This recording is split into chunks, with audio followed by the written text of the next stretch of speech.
Buenas tardes a todos. Bienvenidos a nuestros Flags and Care Talks. Hoy tenemos el talk número 13 y tenemos con nosotros al doctor Álvaro Hernández Camba, que es un doctor en nutrición y alimentación, profesor de nutrición en la Universidad de Barcelona, también es licenciado en farmacia, ¿no? Y investigador que pertenece a varios grupos de investigación, a varios grupos. Y hoy va a hablar sobre colesterol, sobre los mitos que tenemos hoy en día. Entonces, como desvelará los mitos, os contará qué es y cómo es desde el punto de vista científico. Y pues, Álvaro, bienvenido y te doy la palabra. Bueno, muchas gracias, Ana. Muchas gracias por tanta gente aquí. Que siempre digo, yo no estoy tan acostumbrado a hablar delante de tanta gente, así que muchas gracias por venir a las 7 de la tarde a que os aburra durante una hora con el colesterol. Que no voy a aburrir ni mucho menos, porque bueno, lo que me interesa de esta charla un poco es, bueno, dejar un poco claros conceptos acerca de esto mismo, el colesterol, porque es una cosa un poco abierta, la gente ¿qué es el colesterol? ¿Qué alimentos tienen? Y vamos a ver vamos a hablar de dos colesteroles, ¿vale? El colesterol de verdad y todo lo que el mundo piensa que es el colesterol.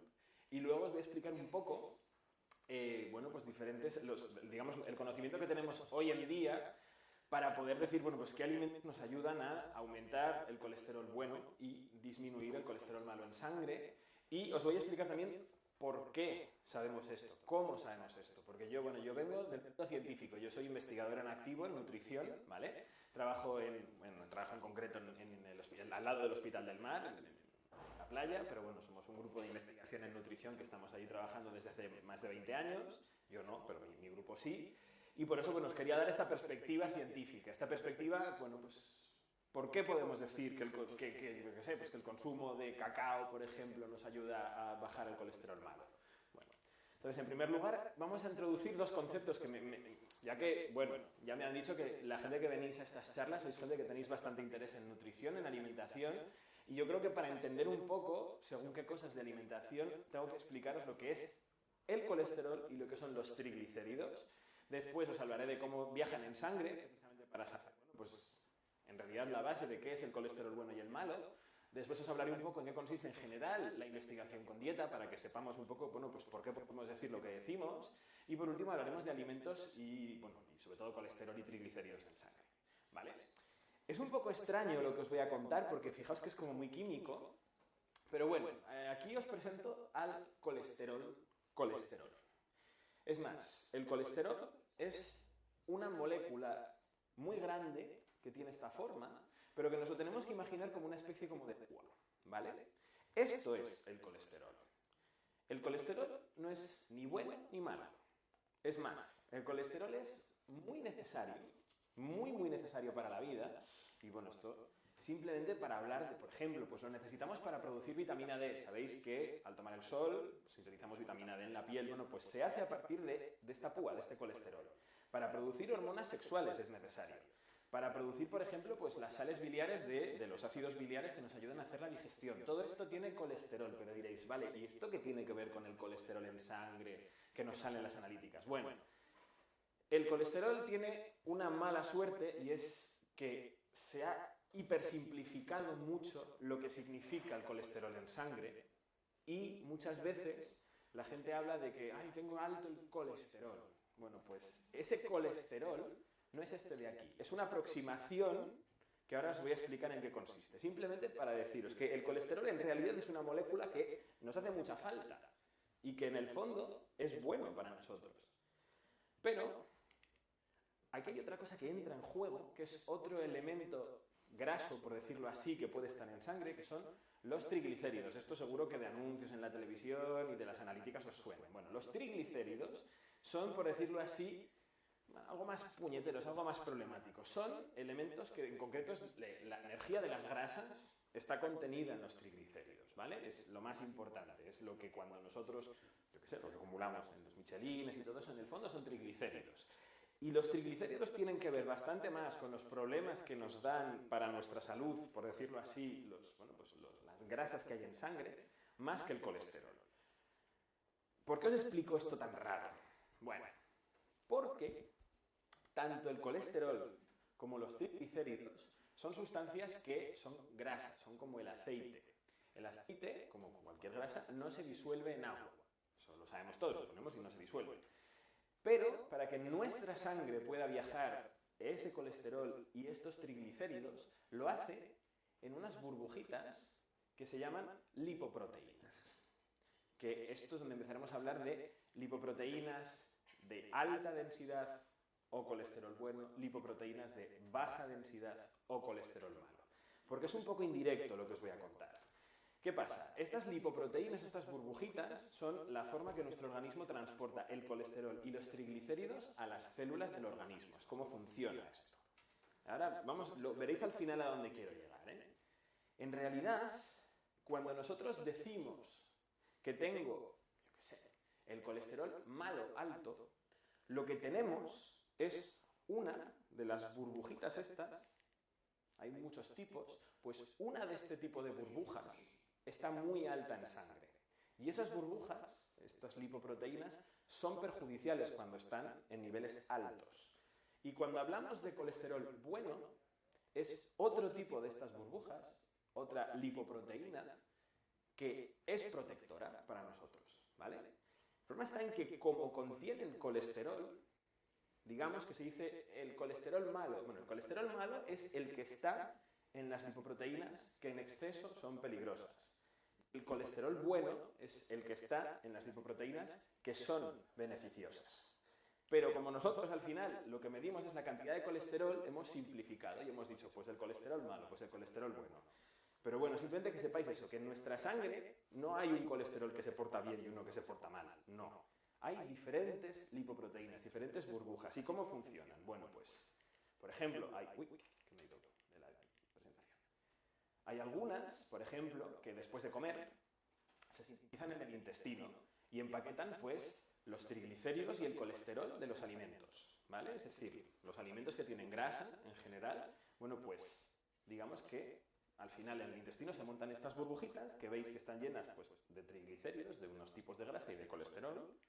Y esto lo que hace es llevarlas, digamos, pues por la sangre al organismo y se van quedando pobres en estos, pues en este triglicéridos, en este colesterol, etc. Y al final vuelven al hígado. Estas que se sintetizan en el intestino son los kilomicrones.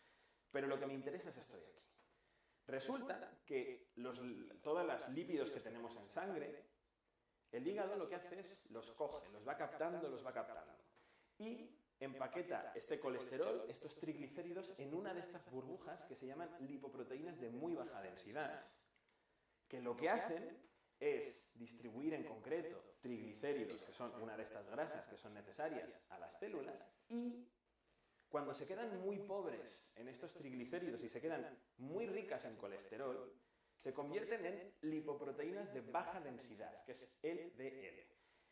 Estas burbujas, estas lipoproteínas, cuando se acumulan en sangre, es decir, si tenemos muchas circulando en sangre, son peligrosas, porque son las que terminan formando las placas grasas de arteriosclerosis, que se llama, que son la base de los infartos, la base de los derrames cerebrales, ¿vale? Sabéis que tanto los infartos como los derrames cerebrales se producen porque hay una acumulación de grasa en la pared de las arterias que puede romperse o que puede dar muchos problemas. Bueno, pues la principal fuente de grasa para esas placas son precisamente estas lipoproteínas de baja densidad, LDLs, que por extensión y porque son muy ricas en colesterol, son las que se llaman colesterol malo. Pero veis que no tiene nada que ver con el colesterol circulante, no es. Si tenemos muchas de estas burbujitas ricas en colesterol en sangre, tendremos los problemas. Entonces nos interesará disminuir los niveles de estas lipoproteínas en sangre. Y luego, como os explicaré después, hay ciertos alimentos cuyo consumo se asocia a una disminución de lo que decimos colesterol malo, que es estas lipoproteínas. Y bueno, simplemente estas lipoproteínas, digamos que bueno, pues su función principal es también pues, distribuir los diferentes lípidos a las diferentes células del organismo y digamos, bueno, pues hacer la función que hacen. Pero lo que os decía, son peligrosas cuando están altas. Entonces, al final hemos hecho una hipersimplificación. Las hemos llamado colesterol porque están ricas en colesterol, pero simplemente es lo que os decía, son unas vesículas pequeñas que si están elevadas nos dan problemas. Y por suerte tenemos otra cosa que ya nos suena más, que es el que hemos llamado colesterol bueno, que es otro tipo similar a las burbujitas anteriores, pero que hace el efecto inverso. Es decir, las anteriores burbujitas eran peligrosas porque se podían acumular en el organismo, pues tenemos otras vesículas, que son las lipoproteínas de alta densidad o HDL, que retiran este colesterol. Entonces, como lo retiran, pues lo decimos bueno. Pero ya veis que aquí científico es poco, ¿eh? O sea, las que, por decirlo así, las que se pegan en las arterias las llamamos colesterol malo y las que lo retiran lo llamamos colesterol bueno. Entonces, bueno, simplemente que sepáis que por eso el hecho de tener niveles muy altos de este colesterol LDL, que es lo que sale en las analíticas, es un factor de riesgo cardiovascular importante y que por eso es importante corregirlo, mientras que tener niveles altos de colesterol HDL, es decir, de estas vesículas que retiran el exceso de colesterol de las arterias, pues es protector para el corazón. ¿Sí, no? Más o menos me seguís. Pero bueno, ¿qué pasa? Pues que sí, nosotros sabemos muchas cosas de lo que es el colesterol bueno, de lo que es el colesterol malo, de lo que son estas lipoproteínas, y sabemos que hay muchos alimentos que son capaces de, bueno, pues de aumentar, por decirlo así, el colesterol malo o aumentar el colesterol bueno. Pero esto, ¿de dónde sale? ¿De dónde pensáis que sale esta información? ¿De dónde pensáis? De la ciencia. Sale de la ciencia, ¿vale? O sea, esto no es que haya venido un señor que diga el chorizo es malo. No.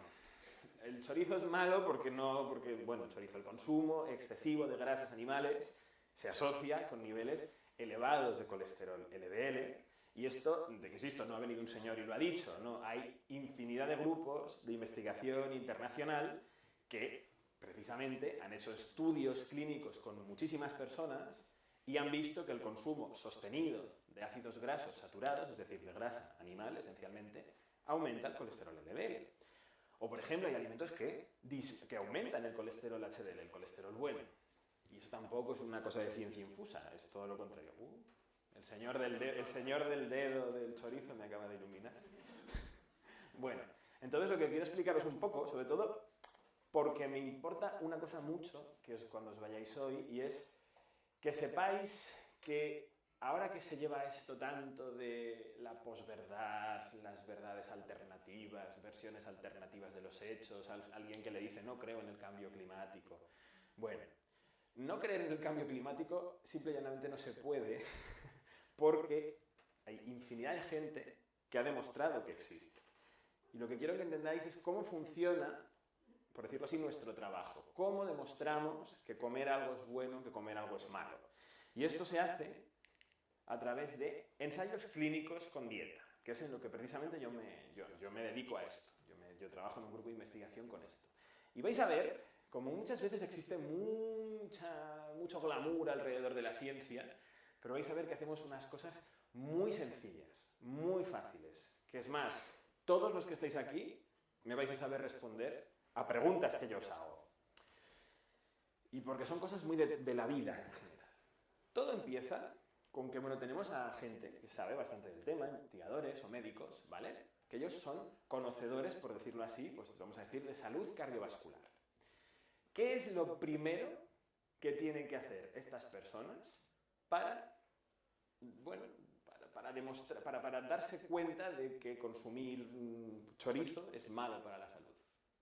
¿Qué es lo primero que tienen que hacer? Antes de comer, probablemente comer chorizo, pero algo una persona que coma más sencillo, mucho más sencillo, mucho más elemental, más sencillo todavía que analizar el chorizo. Algo que hacemos todos los días. Revisar la bibliografía, pero sobre todo es una pregunta. Ellos tienen que decir, ¿y esto se sabe? Alguien que demostró que el consumo de grasas animales era malo para la salud, se hizo una pregunta y dijo, ¿comer grasas animales es malo para la salud? Hubo un momento en el que eso no se sabía. no se sabía, hace 40, 50 años eso no se sabía a ciencia cierta. Entonces, ellos lo que hicieron fue, bueno, pues a base de leer, darse cuenta de qué no sabían y después cómo hacerlo, cómo estudiarlo, porque, bueno, es difícil, esto es difícil. ¿Por qué pensáis que es muy importante hacerse las preguntas correctas en ciencia? ¿Cuál es nuestro mayor limitante para los científicos, para descubrir cosas? Algo que tampoco es nada el dinero. El dinero. ¿Qué pensáis? ¿Que hacer ciencia es caro o barato? Muy caro. Merece la pena, porque gracias a hacer ciencia avanzamos como sociedad en muchas cosas y sobre todo, simplemente pensad que en Estados Unidos, vamos a decir, hace 60, 70 años se morían 5 veces más de infartos de miocardio que ahora. Les daban, no sé si creo que eran 8 o 9 millones de infartos de miocardio al año, ahora les dan solo 1.800.000, que es una barbaridad, pero les dan muchos menos. Hombre, pues la ciencia se ha encargado de que a la gente le den menos infartos. Entonces, para que nosotros podamos avanzar tenemos que gastar el dinero, pero hay que gastarlo con cabeza. Entonces, tenemos que antes de todo, después de habernos hecho una pregunta coherente, es, vamos, hacer un proyecto. Yo os explico un poco cómo consiste esto, ¿vale? Y estos proyectos tienen que tener unas características. Nosotros en concreto lo que hacemos son ensayos clínicos, que ensayos clínicos esencialmente es investigación con humanos, que suena así muy feo, porque suena muy feo, pero simplemente es, bueno, nosotros invitamos a personas a que vengan a nuestro grupo de investigación y les explicamos en qué consiste nuestra investigación y ellos libremente, si quieren, colaboran con nosotros. Nosotros los tratamos bien, les enseñamos en concreto a comer, porque es el propósito de nuestro grupo de investigación. Y tratamos de que la gente esté súper a gusto, pero bueno, hay gente que colabora con nosotros. Entonces, bueno, digamos que la gente que viene los tenemos que organizar un poco y para empezar a hacernos las preguntas correctamente tenemos que empezar por una cosa. Hablábamos de que el consumo de grasas animales subía el colesterol malo, ¿no? Imaginaros, claro, bueno, pues alguien que porque está consumiendo una grasa animal tiene un condicionamiento y empeora su salud. Esto existe, ¿vale? Se llama el efecto placebo. ¿Sabéis lo que es el placebo? Es cuando a alguien le dices que le das un medicamento pero no le das nada, solo por la sugestión mejora su salud. Y esto está demostrado que existe. Entonces, con dieta igual.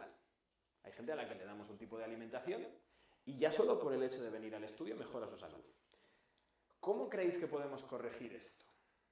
¿Cómo se controla? ¿Cómo pensáis que podemos corregir este efecto placebo que es súper importante para sacar conclusiones adecuadas? Muy bien, tenemos un grupo control. Nosotros, cuando hacemos los estudios, no solamente, digamos, tenemos un grupo de personas, tenemos dos. Uno en el que hacemos la intervención. Es decir, por ejemplo, pues para demostrar que consumir grasa saturada es malo para el colesterol malo, es decir, que sube el colesterol LDL, pues habrá un grupo en el que probablemente bajemos mucho el consumo de grasas saturadas para ver qué pasa. Pero en otro, no. Y los comparamos. Entonces, en ambos grupos, como existe una intervención por nuestra parte, habrá un efecto, pero obviamente esperamos que en el grupo que haya intervención haya una respuesta mejor. Pero claro, aquí tenemos otro problema. ¿Cómo garantizamos que estos dos grupos sean iguales? Porque tendrían que ser iguales, ¿no? Porque si son distintos, a lo mejor uno mejora porque, pues imaginaos que el grupo de intervención tiene el colesterol malo muy, muy, muy alto y el otro no. Entonces, claro. ¿Cómo? ¿Qué cosa sencilla se os ocurre para garantizar que sean iguales los dos grupos? ¿Qué podríamos hacer?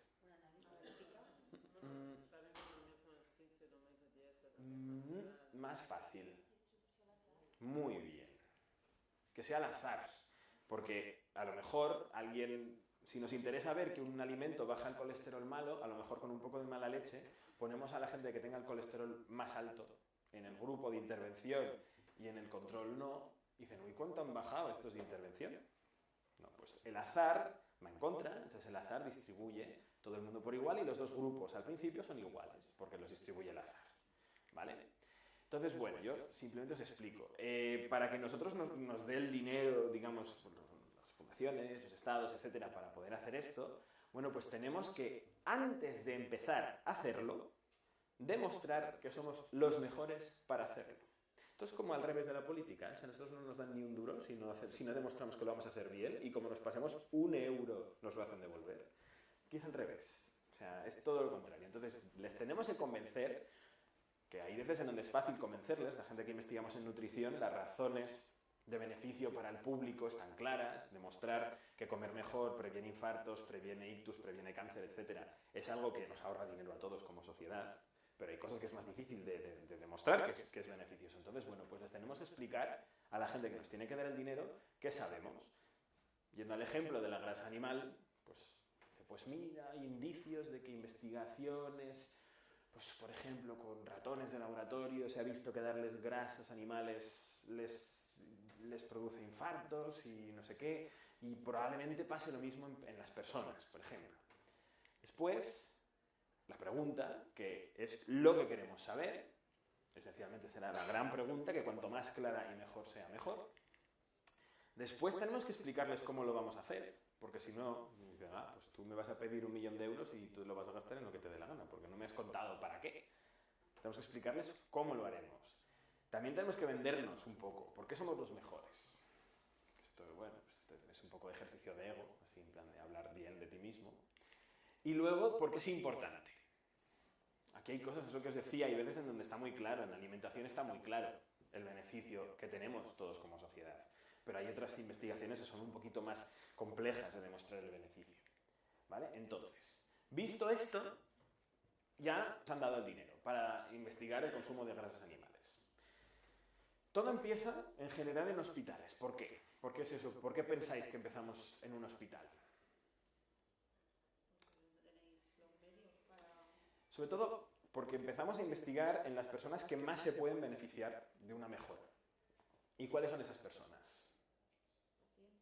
Claro, son personas que ya tienen una patología previa o que, bueno, les tenemos un poco controlados.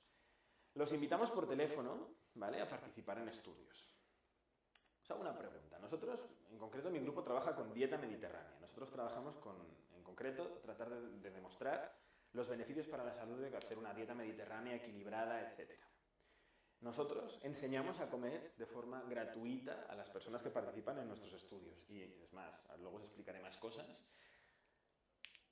¿Pensáis que hay mucha gente dispuesta a colaborar con nosotros? Cobrando, sí. Nosotros es que el problema está en que el dinero... Justo, pero bueno, pagando, espera.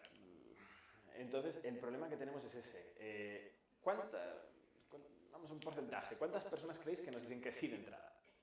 10, el 8. Un poquito más. Hay que creer un poco más en la raza humana, un poco más. 25. Un 30. Pues bastante. Es bastante. Colaboración. ¿Y por qué pensáis que nos dicen que no? Tiempo. Porque no se fía a mayoría.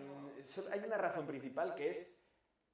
¿Y a mí qué me cuentas? A mí qué me cuentas tú de lo que yo tengo que cambiar, que a mí me gustan los donuts y me los vas a quitar. A mí me dejas con mis donuts y con mis filetes y con mis historias. Que ya me dará un día un yuyu y ya me arrepentiré. Y es verdad, ¿eh? Y la gente te dice, quita. Y encima nosotros nos decimos, no, nos vamos a molestar por hacer un seguimiento, les vamos a dar unas analíticas. No. Y bueno, pues nada. Entonces, de este tercio más o menos de la gente que nos dice que sí, lo que hacemos es los conocemos, porque hay gente que está muy interesada. Al igual que hay gente muy poco interesada, hay gente que está muy interesada. Y hay veces que hay que cumplir una serie de características para entrar en los estudios. Y hay gente que, en vez de decirlo, está malísima, lo tienen todo fatal. Y claro, luego les hacemos una analítica y vemos que están sanos y decimos, es que nosotros no podemos admitir a personas muy sanas, entre comillas, porque el dinero que nos han dado es para un perfil de personas que tiene que beneficiarse. En general suele ser dinero del Ministerio de Sanidad, donde va muy dirigida al paciente. Y bueno, pues digamos, tenemos que hacer un cribado. Entonces, una vez hemos hecho el cribado en persona, hay algunos que no entran, hay otras personas que sí. Entonces ellos entran al estudio y, en concreto, en estos estudios de intervención con dieta, nosotros lo que hacemos es una intervención nutricional, que se llama, que es lo que os he explicado antes. Es esencialmente enseñar a comer a la gente, ¿vale? Es enseñar a comer. En concreto, bueno, por el público que creo que tengo aquí, creo que la inmensa mayoría de la gente aquí es bastante consciente de que alimentarse correctamente es la base de la salud a largo plazo, pero no todo el mundo lo sabe. O sea, yo he tenido que explicar, yo pensaba que no, he tenido que explicar por qué comerse medio kilo de gambas para cenar todos los días es malo para la salud. Y digo, hombre, pues, punto número uno, porque medio kilo de gambas no sé si alguien lo ha visto, o sea, es una barbaridad. Y segundo es porque algo en exceso no es bueno, y tercero, un exceso de fritos en tu vida pues no es precisamente lo más saludable. O, yo qué sé, o gente que está acostumbrada a meterse todos los días 4 gin tonics y decirles que eso no es bueno para la salud. Y yo se lo he tenido que explicar, ¿eh? O sea, me refiero que creo que aquí no se da el caso de que todo el mundo más o menos tiene claras según qué nociones, pero no todo el mundo las tiene. Entonces, bueno, pues hacemos este tipo de intervención nutricional, ¿vale? Lo que os digo, yo en concreto enseño a comer con dieta mediterránea, pero luego hay gente, pues que, por ejemplo, para demostrar el efecto perjudicial de las grasas saturadas, pues les enseñaban a comer una dieta baja en grasas saturadas. O, por ejemplo, si queremos demostrar el efecto del consumo de cacao, pues, digamos, les daban un aporte de cacao extra al día y les enseñaban cómo introducirlo en la dieta, ¿vale? Incluso, y lo mismo para las personas de los grupos control. Los grupos control hay veces en donde no se les hace nada o hay veces en donde se les da una dieta que ya es saludable de por sí. Solo que en la intervención pensamos que es mejor. Porque nosotros siempre nos movemos en el beneficio del paciente. Nunca, digamos, una persona que tiene unos malos hábitos de vida no le podemos dejar igual. Solo que a lo mejor la intervención que nosotros queremos demostrar que es buena es mejor que con la que lo comparamos. ¿Vale? Por ejemplo, en los estudios en los que yo trabajo, nosotros enseñamos a comer con dieta mediterránea y el grupo control tiene una dieta baja en grasa. Que la dieta baja en grasa ya se sabe que no es mala, es buena. Es la que se recomendaba clásicamente a la gente que quiere perder peso, mejorar salud, etc. ¿Vale? Y ahora os hago una pregunta. ¿Cómo nos cobramos los científicos el esfuerzo?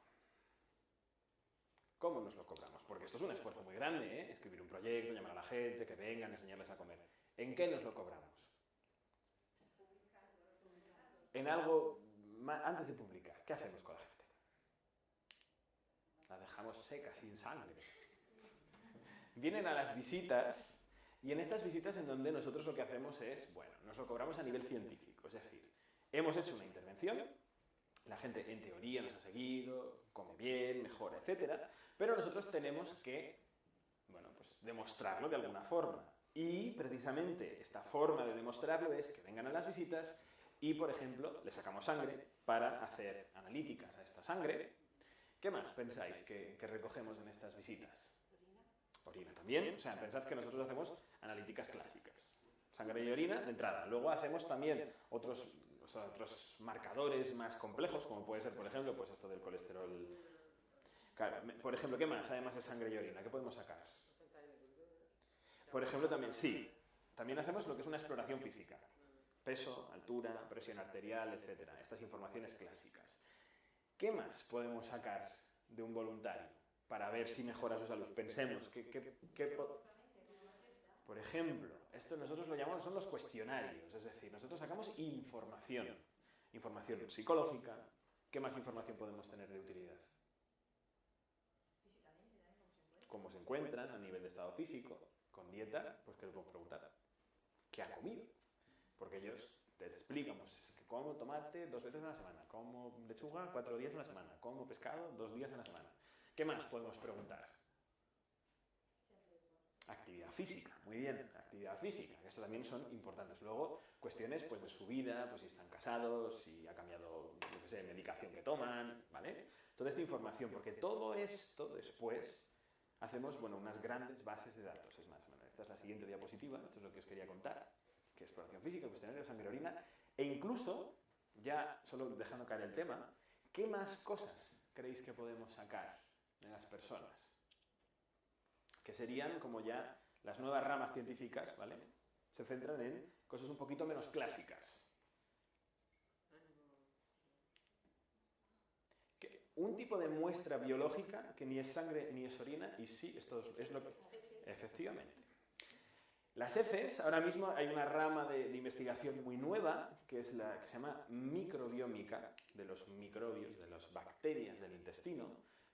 Se sabe que según cambios en la dieta, por ejemplo, cambian las poblaciones bacterianas del intestino y esto hace, por ejemplo, pues que haya gente que tenga más predisposición a engordar, más predisposición a tener el azúcar alto, más predisposición a tener el colesterol alto.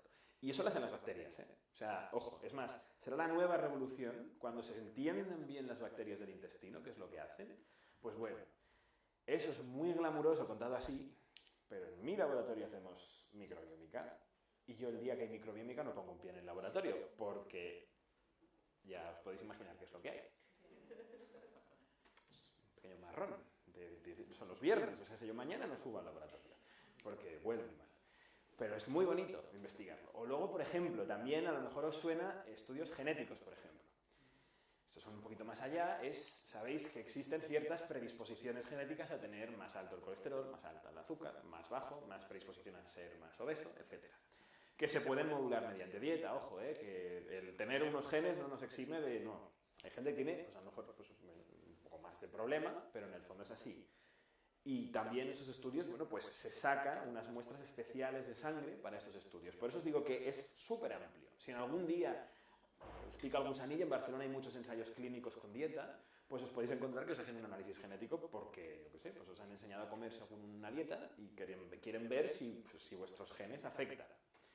Y todo esto, digamos, que se concentra, estos son unas bases de datos, que sería, pues imaginaros, las analíticas de muchas personas, una detrás de otra, una detrás de otra, una detrás de otra. ¿Vale? Y con esto, ¿qué hacemos? Vamos a hacer un ejercicio todos juntos para que veáis lo sumamente difícil que es mi trabajo. Es muy difícil. Estamos haciendo un ejemplo de una dieta mediterránea y un grupo control bajo en grasas. Antes de la intervención y después de la intervención. Antes de la intervención tenemos, pues vamos a poner 1000 señores que han venido a hacer la dieta mediterránea que tienen 155 miligramos de cilitro de colesterol LDL. Y los 1000 señores del grupo control tienen 152 miligramos de cilitro. Y después de la intervención, los de la dieta mediterránea tienen 137 y los del grupo control tienen 150. ¿Esto qué significa? Que es muy difícil. Seguro que nadie lo está viendo. De entrada estamos viendo esto. Que la dieta mediterránea nos baja 18 miligramos de cilitro y que el grupo control nos la baja 2. Pues bien, nosotros nos acompañamos de unos señores muy listos, que son los estadísticos, que nos dicen si la diferencia entre esta bajada y esta es real o no. Hay unas pruebas matemáticas y te dicen, sí, lo es. ¿Y eso qué significa? Pues que la dieta mediterránea baja el colesterol malo más que el control. Muy difícil, ¿no? Habéis visto que es muy difícil. Pues más o menos, no es por quitarme mérito, pero esto es un poco mi trabajo. Sobre todo para que cuando alguien os hable de ciencia, que penséis que hay preguntas muy complejas, pero en dieta no. Ya veis, los estudios de colesterol malo, de colesterol LDL, son así. Se hacen dos dietas, se comparan y alguien nos dice si funcionan o no. Y ya solo por curiosidad, bueno, sabéis que el lenguaje que utilizamos los científicos de entrada es los artículos científicos, que no tienen nada que ver con el Hola, ni con el La Pronto, ni nada. Son revistas infinitamente más aburridas de leer, pero son, bueno, mucho más complejas. Y bueno, en general siempre lo publicamos en este formato simplemente para que lo sepáis. Y que más o menos siempre nos repetimos, siempre tenemos que introducir qué es lo que vamos a hacer, siempre tenemos que explicar lo que hemos hecho. Damos los resultados, tenemos que hablar de los resultados y tenemos que dar una conclusión general. Como veis, estamos constantemente casi hablando de lo mismo, de qué hemos hecho, o sea, primero hablamos de cómo lo íbamos a hacer, luego lo hicimos y luego cómo lo hemos hecho. Lo que se sabía lo tenemos que volver a decir. Tenemos que explicar mucho nuestro trabajo. ¿Por qué? Porque es muy importante la transparencia para nosotros. Y por eso, a mí me gusta, yo estoy muy cómodo hablando de ciencia, porque yo sé que todo lo que yo os voy a contar hoy aquí, no lo digo yo, lo dice muchísima gente en el mundo, que son todos los grupos de investigación destinados a investigar en alimentación que han hecho estudios y que han contribuido cada uno de ellos con artículos en donde está explicado cómo lo han hecho, qué han visto, qué significa. Por eso que cuando alguien nos hable de la ciencia, los científicos nos mienten, las conspiraciones, digo, es que tú puedes ver su trabajo. La gente que te enseña su trabajo dice, yo no hablo yo, habla mi trabajo. En cambio, la gente que no es científica y que se dedica a la ciencia ficción muchas veces a hablar, ay, esto es malísimo, esto es buenísimo, es un problema porque ellos no pueden ir con su trabajo por delante. Ellos van con su opinión por delante. Entonces, por eso es muy importante que yo lo que os digo aquí, lo que yo os voy a contar en las próximas diapositivas no lo digo yo, lo dicen cientos, miles de investigadores del mundo que trabajan con dieta. Y simplemente deciros, bueno, que es una garantía de calidad, porque esto forma parte de una rueda en donde pues empezamos con la bibliografía, es decir, alguien empieza a leer de un tema y dice, pues mira, lo que se sabe. Se le ocurre, leyendo la bibliografía, decir, es que esto no se sabe. Piensa el estudio, lo desarrolla, saca conclusiones, crea nuevos artículos que pasan a formar parte de la bibliografía. Entonces, otra persona piensa, esto no se sabe, y entras otra vez en la rueda. Entonces, por eso nos fiamos, porque si algo está mal, si alguien dice que, por ejemplo, algún día seguramente salga un estudio donde digan que beber gasolina es bueno para, yo qué sé, el páncreas. Pues ya vendrá alguien para hacer otro estudio que diga, ¿qué dices de beber gasolina? Si esto es malo. Entonces, la ciencia, los conocimientos que os traslado hoy aquí yo, por ejemplo, son cosas contrastadas, constantemente contrastadas en una rueda continua. Porque además de, digamos, responderle unas preguntas, también se confirman las que estaban respondidas anteriormente, ¿vale?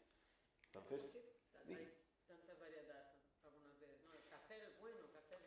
el problema está en que luego hay intereses. Luego hay empresas que venden café,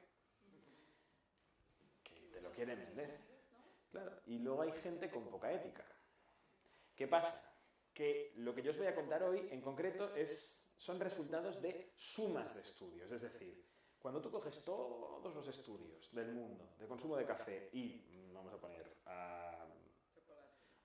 por ejemplo, el consumo de cacao y colesterol, ¿qué sale? Si lo sumas, os lo voy a poner luego. Y resulta que sale que es bueno. Cogiendo todos, porque hay como 30, 40 estudios en toda la historia que han añadido cosas de colesterol y cacao, y si tú los sumas, que se puede sumar, es coger todas las personas estos estudios y las sumas, sale que el efecto global es tal.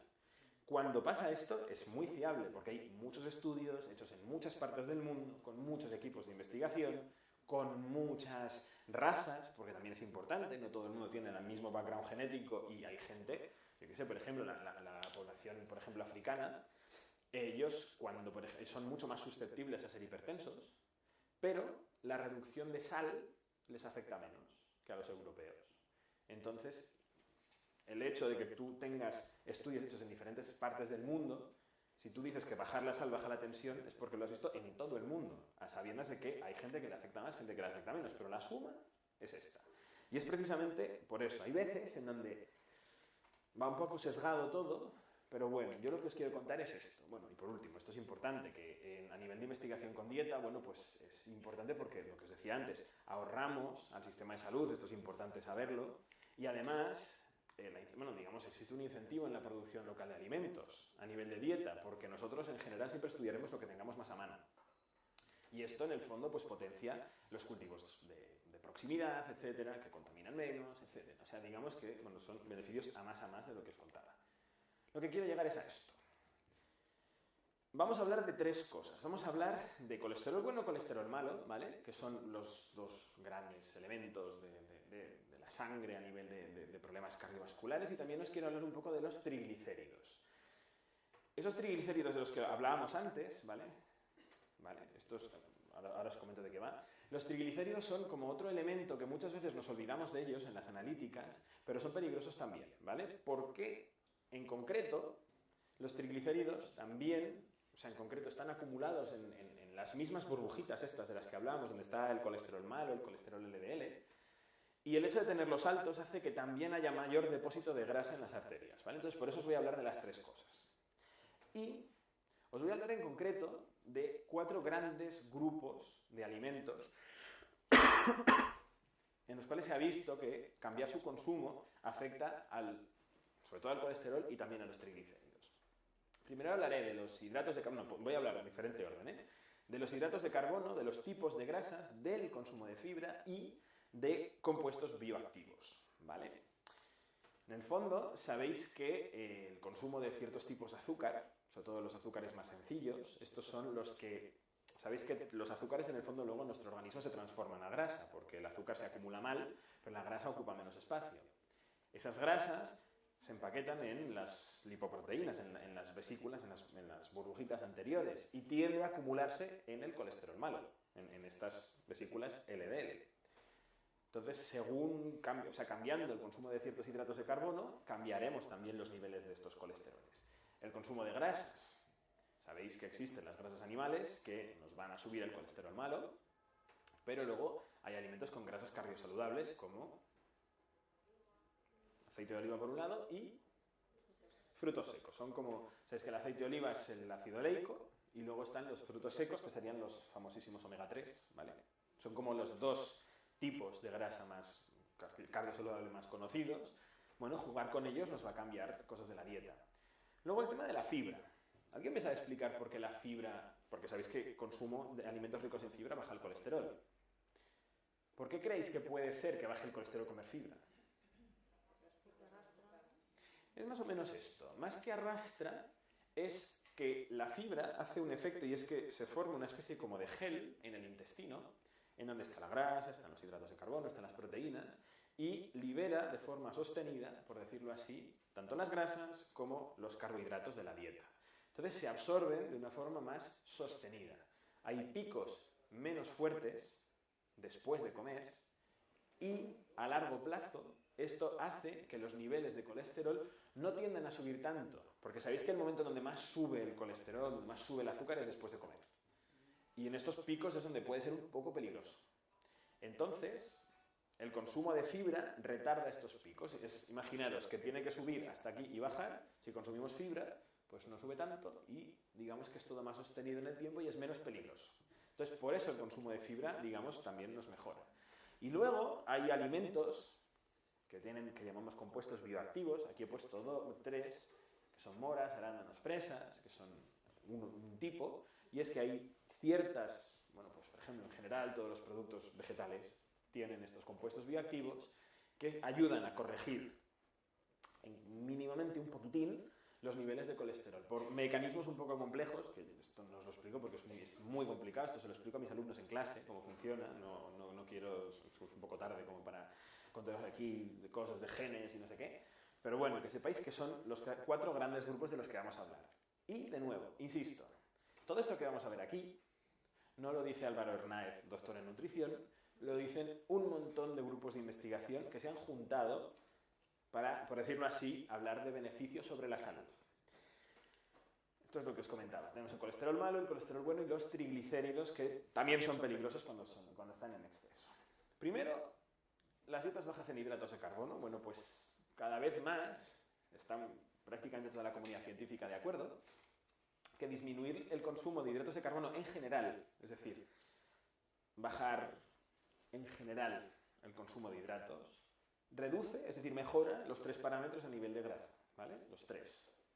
Muy poquito, ¿eh? Ya tenemos que imaginarnos una cosa y es que el efecto de cada uno de estos cambios individualmente es muy pequeño, ¿vale?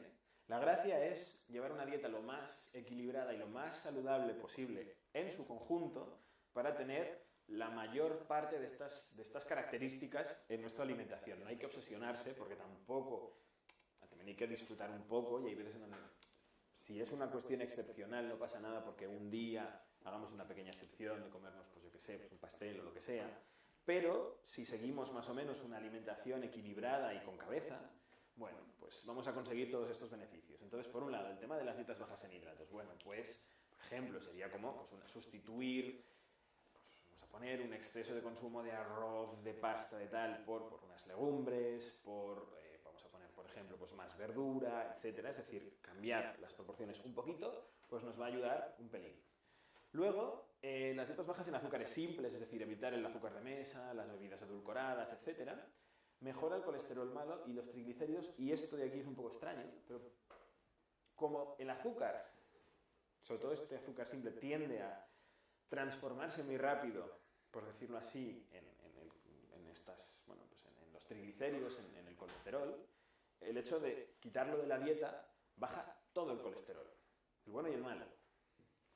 bueno. Utilizar otro tipo de azúcar, ¿no? Bueno, en realidad, a ver, se puede utilizar, por ejemplo, pues, edulcorantes que no sean, o sea, yo qué sé. En nuestro caso utilizamos azúcar de coco. Bueno, por ejemplo, podrías yo qué sé, utilizar edulcorantes tipo la stevia, que es de un tipo, luego tienes pues otra serie de edulcorantes sintéticos, que yo no soy un experto en esto, pero en realidad simplemente es el tema de la sacarosa. La sacarosa es el tema del azúcar de mesa y de los dulces, etcétera, sustituirlo por otro. Después, dietas bajas en grasas saturadas. Bueno, las grasas saturadas, es decir, grasas animales, sobre todo producen grandes subidas de colesterol, vamos a poner total. No porque sean ricas en colesterol, ojo, sino porque, como son muy ricas en grasas, generan muchas de las lipoproteínas, o sea, se producen muchas lipoproteínas a nivel de nuestra circulación. Ya hemos visto que pues, se producían pues, en el hígado. El hecho de consumirlas potencia la producción de lipoproteínas, que contienen el colesterol que nosotros vamos a medir. Entonces, si bajamos estas grasas saturadas, al final lo que termina pasando es que baja tanto el colesterol malo como el bueno en realidad. Pero porque bajan todas las lipoproteínas de nuestra sangre. Porque como hay menos grasa en circulación, y sobre todo la saturada, que es la que más susceptibles somos, por decirlo así, bueno, pues al final termina bajando tanto todo el colesterol que baja tanto el malo como el bueno, ¿vale? Luego el tema de las grasas trans, esto sabéis que son los productos industriales, procesado en general, o sea, sí, bueno, esto sobre todo está en industriales, no solo bollería, también están en pizzas, también están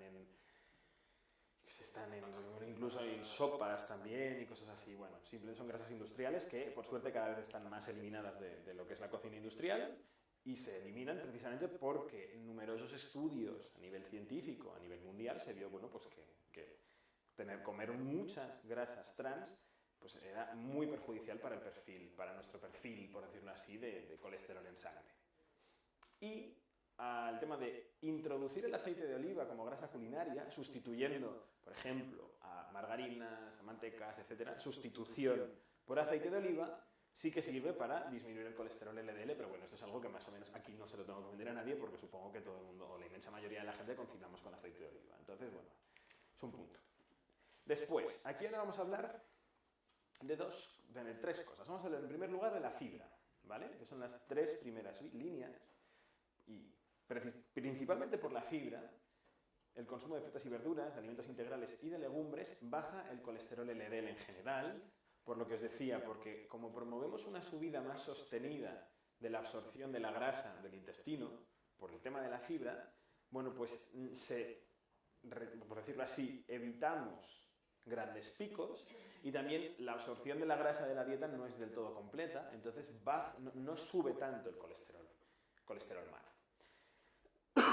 El tema de que bajen los triglicéridos es, bueno, pues las frutas y verduras son como más potentes, digamos a nivel de disminuir las grasas que en exceso son negativas para el organismo. Esto se debe a que las frutas y verduras además también tienen pues, otra serie de antioxidantes, que los antioxidantes a través de mecanismos bastante complejos también ayudan a que, por decirlo así, pues disminuya nuestro nivel de colesterol LDL en sangre, ¿vale? Es un funcionamiento así. Después los frutos secos también nos van a disminuir estas dos, o sea, tanto el colesterol LDL como los triglicéridos. En este caso es por el efecto de esas grasas cardiosaludables. Es un poco curioso, pero bueno, esto se sabe, y esto más es muy conocido, que si bien las grasas animales, las grasas saturadas, no eran beneficiosas para la salud porque potenciaban aumentar los niveles de colesterol malo, en este caso las grasas de los frutos secos, ¿vale? De las nueces, etcétera, hacen lo contrario. Si las animales subían el colesterol y tendían a subir, por decirlo así, los lípidos, las cardiosaludables lo bajaban. Entonces, como bajan los niveles en general del colesterol malo y de los triglicéridos, al final hace que sea más difícil, por decirlo así, que se acumulen en el organismo. Y esto de probióticos, bueno, son los yogures. Resulta que el consumo de yogures, y por lo que os he hablado antes de lo de la microbiota, del tema de las bacterias, también tener una flora bacteriana intestinal saludable, también está asociada con niveles más bajos de colesterol malo, ¿vale? Bueno, en realidad, o sea, el consumo, esto ya es una cuestión de decisión personal, porque el consumo de lácteos, en realidad, a día de hoy, no se sabe si sube o baja el colesterol. Es una cosa muy curiosa, porque las grasas animales que hay en los lácteos no se parecen a las grasas animales que hay, por ejemplo, en la carne, son distintas, tienen un efecto sobre la salud. Dicen que son protectoras a nivel hepático y a nivel intestinal, son distintas y, te digo, a nivel de grasa no es perjudicial, a nivel de proteínas más o menos son de alto valor biológico, tanto unas como otras, es una cuestión de decisión personal. En concreto, a día de hoy no existen evidencias científicas para recomendar evitar los lácteos animales. Esto es confuso, porque el tema de los lácteos y los huevos es la gran batalla que tenemos a día de hoy. Es más, los huevos está superada. O sea, los huevos son buenos, no son terribles. En realidad, el consumo de huevos, sí, obviamente, si nos comemos 20 a la semana no, pero si nos comemos 4, que son las... En realidad, el consumo de huevo completo, no pasa nada. 4 a la semana no es perjudicial ni para el colesterol, ¿eh? Ojo, ni para el colesterol. Pero es una gran batalla que hemos tenido a nivel científico, porque había gente que decía que sí, había gente que decía que no, y la suma global es que no hace nada. Como ahora tenemos tantos frentes, tenemos el ecológico, el otro... Bueno, luego, y los productos ecológicos van aparte. O sea, el ecológico es el origen. El origen ecológico es cómo se haya cultivado, pero lo importante es la composición del alimento, no de dónde venga. Entonces, a nivel de lácteos, a nivel de huevos, son dos cosas en donde no se puede decir ni que sí ni que no, porque es tan controvertido que no nos podemos ni atacar ni defender. Y esto hay que decir que mal que les pese a los productores de jamón ibérico, las carnes rojas suben el colesterol malo. Sea jamón ibérico, sea chorizo del Mercadona. Claro, dicen que el jamón ibérico, que la grasa es buena. Bueno, no es tan mala como a lo mejor la grasa de la ternera, pero buena no es. O sea, la grasa hay que intentar... La grasa animal no es beneficiosa para la salud. Bueno, espera que... Yo lo siento. La carne es buena, ¿no? Hombre, hay que consumir carne si quieres, hay que consumir proteínas, es más. El tema de consumo de proteínas, vale, pero bueno, yo estoy hablando de lípidos, es que si no nos metemos aquí en unos fregados, que si no... No. Y ahora simplemente para acabar. Grandes dosis, esto por suerte aquí no se lleva esto de los grandes complementos vitamínicos, pero en Estados Unidos, por ejemplo, se venden un montón. Pero allí se toman del orden de 4 gramos de vitamina C al día. Eso es, creo que hay que comerse como 6 kilos de naranjas para comerte. Y se meten esas dosis al día, porque baja el colesterol, según lo que dice. La vitamina C, el cuerpo necesita X y... Necesitas pues es que es soluble en orina. Entonces, si te comes una naranja, más o menos... Pero bueno, el problema es eso, que también hay que vender, es lo que decíamos antes, el café. El que venda café te va a decir que el café es lo mejor. El que venda suplementos de vitamina C te va a decir que el suplemento de vitamina C es lo mejor. E insisto, se anuncian muchas veces como que bajan el colesterol, ¿eh? Y no, los suplementos no funcionan. Y esto es lo que os decía antes, que el consumo de colesterol dietético, es decir, de aquellos alimentos que tienen el colesterol, que tienen la molécula esta de la que hablábamos al principio, suben tanto el colesterol malo como el bueno, pero muy poquito. El efecto es muy pequeño, muy pequeño, no es tan grave. Antes, una persona que tenía el colesterol elevado, fuera huevos, fuera marisco, fuera tal. Ahora mismo, si esas personas corrigen este colesterol mediante su dieta, podrán volver a comer huevos. O sea, si alguien está actualizado a nivel de recomendaciones dietéticas, no le prohibirán comer huevos el resto de su vida. Si tiene un problema de tener niveles de colesterol elevados por genética, ¿vale? Porque es una cuestión genética, probablemente sí, probablemente tenga que evitar carnes, pescados, huevos, etcétera, en niveles excesivos porque le van a subir mucho el colesterol. Pero en general, la población general no pasaría nada. Y a nivel de fitosteroles, que esto es el danacol y todas estas cosas que, bueno, es un pequeño suplemento que se le da a ciertas personas, es un yogur al final, ¿eh? Que tenga... Bueno, en realidad una persona que tenga el colesterol elevado y tome un yogur con fitosteroles le bajará un 10%. Y esto está demostrado, el colesterol malo. Y además es que sí, de las pocas cosas que sí, no hay problema.